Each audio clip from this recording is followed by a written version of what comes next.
cutting edge of anomaly research. You are about to experience The Evidence with your host, 3D pioneer and image analyst with Mars X3D, D.W. Gannett. Hi, and welcome to Mars X3D. This is your buddy Dave, and if you're new to the channel, we're glad you're here. Be sure to check out the link down below where you learn X3D viewing turns your entire monitor into a giant viewmaster. It's a lot of fun. Most people learn it in just a couple of minutes.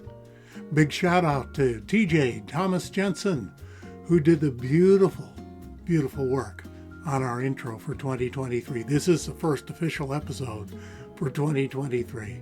And of course, the wonderful voice of God of Ross Mitchell. Man, what a voice. Nobody has a voice like Ross Mitchell. Anyway, just as a refresher, we have what's called a data bar. It looks like this in every image, and it tells you exactly what you need to know about that image, how we classify it, where it's from, who did it, and there's an easy to type short URL. So you can go check out the original image if you like. There are also live links down below each video in the description. Anyway, we're not going to carry on too much here because there is a lot to see. So let's go ahead and dive right in. We'll start right out with an artifact candidate shared with us by Bob Friedman from NevT's Gigamacro of 3415. If you're new and looking at this in X3D, you may be saying to yourself, what in the world are you seeing here, Dave? It's blurry and I don't see anything at all. Well, bear with me just for a minute or two and I'll show you what's there. The arrow is pointing out a perfectly curved covering to whatever this is. Notice that it's the equal width throughout, that it has a sine wave curve to it, and that the curve is perfect, both ascending and descending as it sweeps up. It even appears to have 90-degree corners at the ends. Then we have this perfect right angle underneath the arrow there. You can see that it's almost a framework that supports this kind of Batman head looking into that tunnel there. As in most anomalies, if you take the time to look around, you'll find others that are right nearby. Now, everything in this picture is anomalous, but pay attention as well to that recessed square in the background. This is what anomaly hunting is all about, is finding the non-fractal angles and the presentation of multiple anomalies. Now, for some of you who are new, this will seem like so much garbage. But stop and think for a minute. How often do we find non-fractal angles in combination in nature? I would venture to say virtually never. Before we leave 3415, let's take a look at a couple of Oogie clusters that I dug out in the same Gigamacro. These two items here are pretty suspicious. The one on the left has that 90-degree bend, or that cut in it, and the one on the right has round things and square things and pegs sticking out and triangular stuff. But you know, all of this could conceivably happen by erosion. So that's why we're calling it an object of geological interest, an Oogie. You know, years ago when I lived in Mexico, there were roadside shrines everywhere with the Virgin Mary standing in the middle and roughly this shape. That's why I've called it an Oogie shrine. That's not what it is, but it's just what it reminded me of. And it is kind of strange, but I suspect it's geological in origin. Here's something pointed out by our friend Sarah Runcie, and they're inside the box, and they're pretty good sized chunks of, well, let's call it stone for now. And I would say at least 2 to 3 feet long, each of them. So let's get in a little bit closer.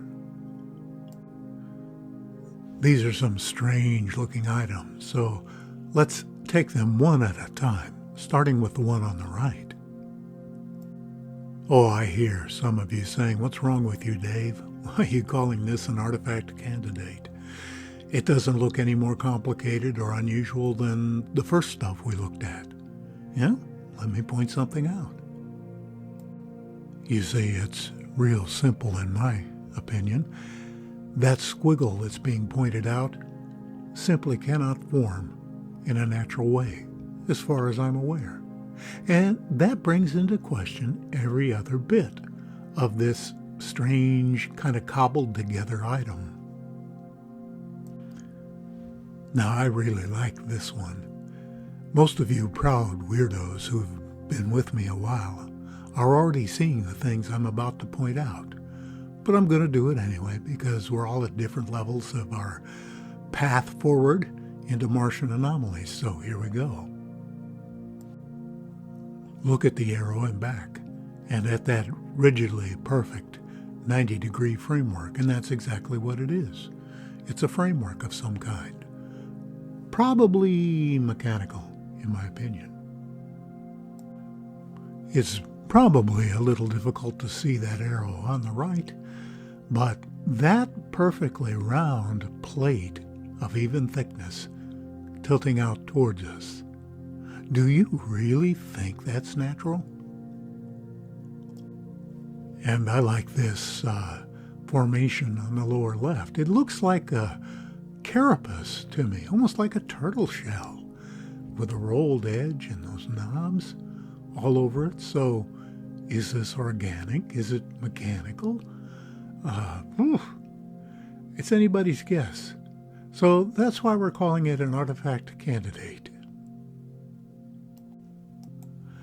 Alexander Leah is one of my faithful colleagues who routinely posts an X3D on our Facebook site. And by the way, if you haven't been over there, we post things every day that you won't see on the channel here.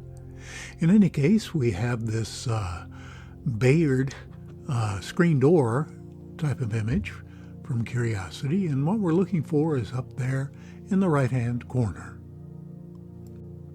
This is in rough shape. Look at the corrosion, or maybe it's a mud fossil.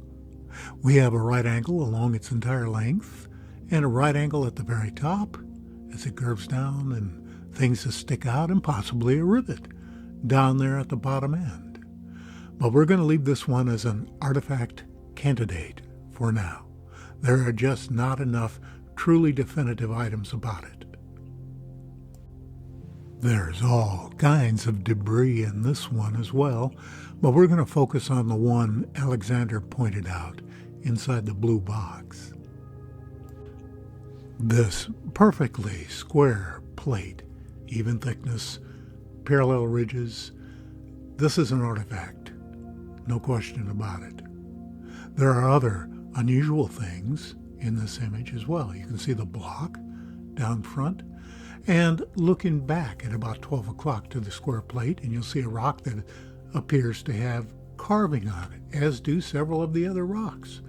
So, oh boy, one of these days, we're going to be there, and we're going to be able to take a good close look at each one of these items. I always enjoy Nev's ChemCam Giga Macros because the ChemCam tends to get ignored. They let things slip by, and that's the case here. We have some interesting things inside the yellow box. The resolution on the ChemCams is often pretty marginal, but that's where the non-fractal math comes in. As you look at this, you can clearly see 90-degree angles. Let's take another look. How about this triangular piece sticking right in our face? And this almost looks like a ducted fan. You have 4 equally shaped sections there with a central hub, even rim all the way around, and of course the entire structure is a cube, 90-degree angles. And how about these 3 cubes stacked one on top of the other? Plenty of 90-degree angles, and certainly nothing unusual at all, is it? Here's one pointed out by our friend Sarah Runcie, and this particular GMAC you'll want to dive into because it's loaded with anomalies. But we're looking after the green target. Kind of looks like a beehive, doesn't it? A beehive with a nice square door in it. And look down at the lower right. Looks like a bowl that's broken in half with a square base under it. Lots of stuff in this one. Check it out. You'll have a good time. Here's another one from Sarah that I'm calling an oogie ankylosaur. Up there in the green box, do you see it? Do you see what we're talking about? As we zoom in, some of you are saying, what are you talking about? Those are just rocks. Well, here's something else that is just rocks. So here is a perfectly fossilized ankylosaurus, which, by the way, is just rock. And do you see the resemblance?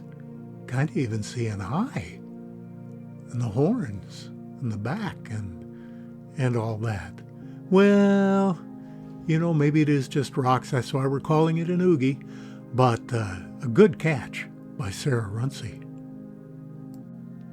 Here are a few more items we picked out between myself and Sarah in the Gillespie GMAC by Nev. And look at all the arrows. You can see all the blocks that are scattered around the area. These are worked blocks. These are not natural. If you can point out to me perfectly formed blocks like that in nature, all scattered together, then great, I'll take a look at it. But the thing that Sarah pointed out, which I thought was pretty cool, is this one coming up. That's a beautiful little artifact down there in the left-hand corner. Obviously worked, obviously formed by an intelligent hand, so let's take a closer look at it. You've heard me say it before, but if you were out walking in the desert and you saw this to the side of the trail, wouldn't you want to go look at it, pick it up, maybe take it home as an artifact, as something from a long-lost civilization? I know I would. Let's get up close and blurry. You just have to wonder what kind of function this block performed. It's so specifically shaped, so symmetrical. It looks like a keyhole, but I doubt that's what it is. In any case, another really great find by Sarah Runcie. Let's finish our short tour of Gillespie with 2 items that are fairly classic. They've been presented before. I know that I found them early on, I think back in 2014, but they're worth taking another look. It seems pretty clear that this is an artifact candidate. I mean, look at that beautiful 90-degree cut, straight as an arrow on both sides, curves and circles, other 90-degree angles. And yet, there's just the possibility that this could be natural, which is why we're calling it an artifact candidate. But that's not true of this next one, just over to the side. Well, what can you say about this? I'm going to use a technical term that archaeologists use, and that is that there is not a snowball's chance that this is natural. That is a funnel, perhaps a drain spout. Who knows what it was for? Almost certainly for liquids. But things like this just don't occur in nature. And before we leave this one, don't forget that nice square block off to the right. Well, if you stuck with me all the way to the end, I Really do appreciate it.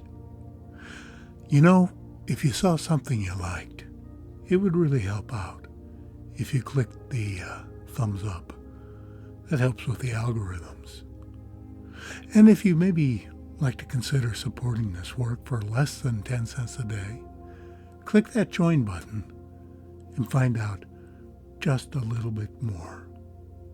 Come on over and join us on Facebook for all kinds of material that never makes it to the channel here.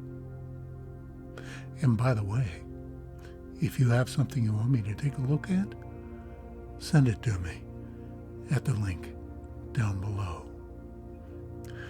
This is your buddy Dave over at Mars X3D. For all you proud weirdos, keep it weird, keep it safe, and I will see you next time. Bye for now.